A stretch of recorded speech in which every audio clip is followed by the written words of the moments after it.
ओम काली।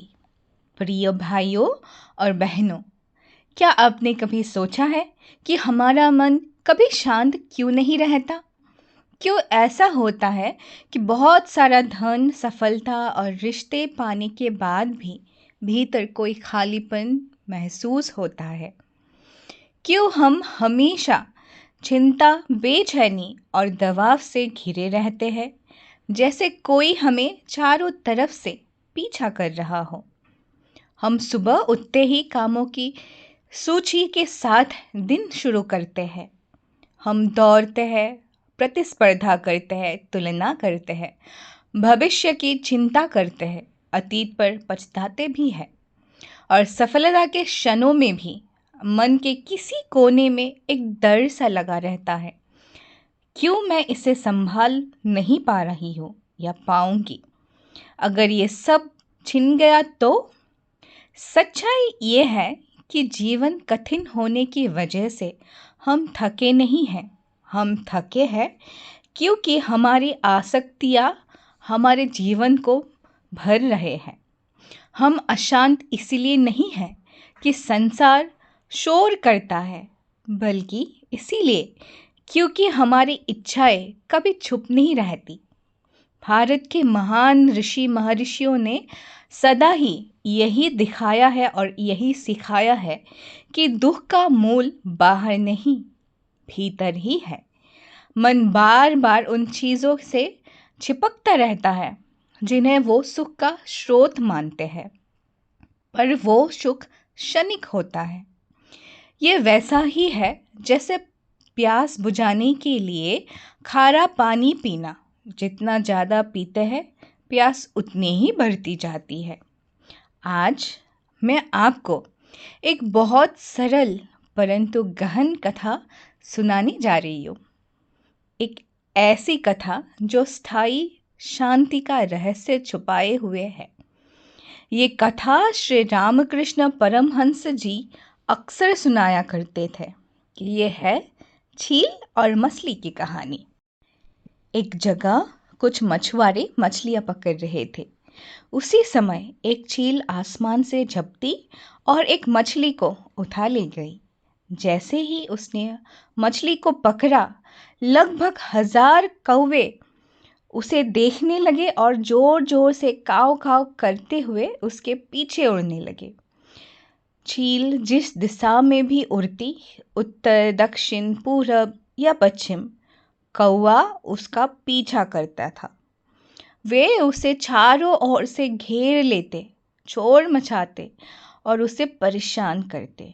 आखिरकार बेचैन और थकी हुई चील जब इधर उधर भागती रही, तब मछली उसके सोच से गिर गई। जैसे ही मछली नीचे गिरी, कौओं ने उसका पीछा करना छोड़ दिया। वे सब मछली के पीछे उड़ गए और चील को पूरी तरह अकेला छोड़ दिया।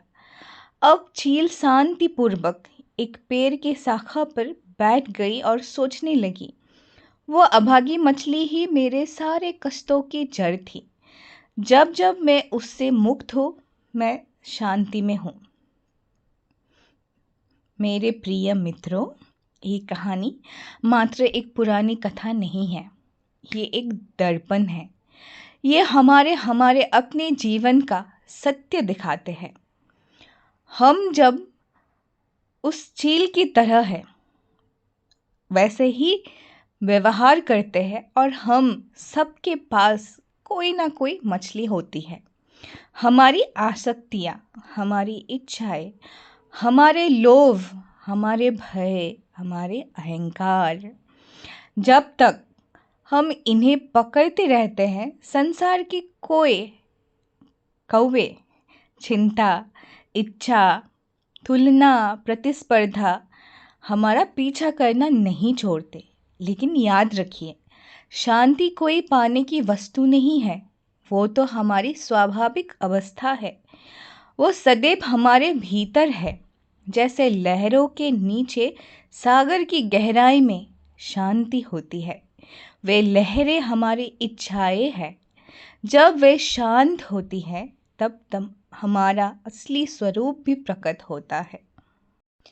अब गहरी सोच के लिए एक क्षण थोड़ा ठहर कर खुद से पूछिए, आपकी मछली क्या है? क्या वो धन की लालसा है?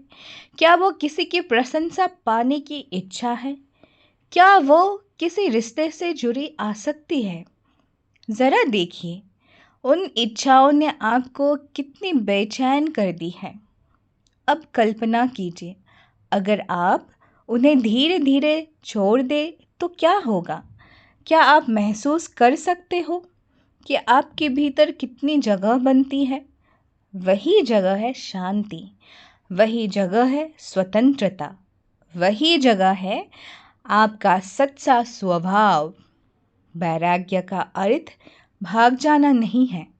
इसका मतलब है जीवन के सारे कर्तव्यों को निभाना, लेकिन भीतर से मुक्त रहना।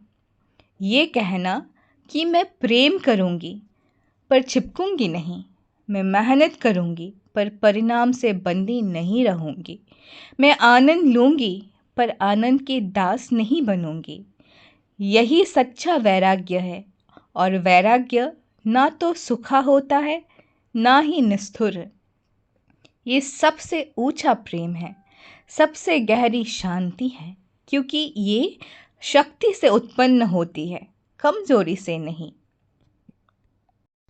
एक छोटी सी ध्यान साधना। अब अपनी आंखें बंद करें।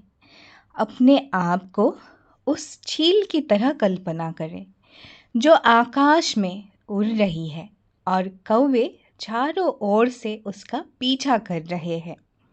अब कल्पना करें कि आप वो मछली छोड़ देती है, वो आसक्ति, वो चाह जो आपको परेशान कर रही है। देखिए, कौवे उड़ गए, शोर समाप्त हो गया और अब आप एक पेड़ के डाल पर शांतिपूर्वक बैठे हैं, स्थिर, मौन, संतुष्ट। वही मौन, वही स्थिरता आपका सच्चा स्वरूप है। आइए, आज हम एक संकल्प लें उन मछलियों को पहचानने का जिनसे हम चिपके हैं और उन्हें धीरे धीरे छोड़ने का।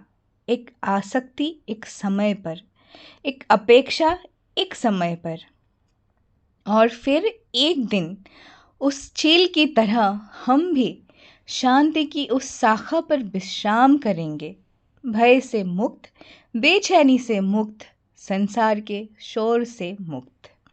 वो मन, वो मौन, वो स्थिरता कोई और नहीं, वही ईश्वर की उपस्थिति है जो हमारे भीतर है। और वही है वो शांति जिसकी तलाश हम हमेशा से ही कर रहे हैं। धन्यवाद इस कथा को सुनने के लिए।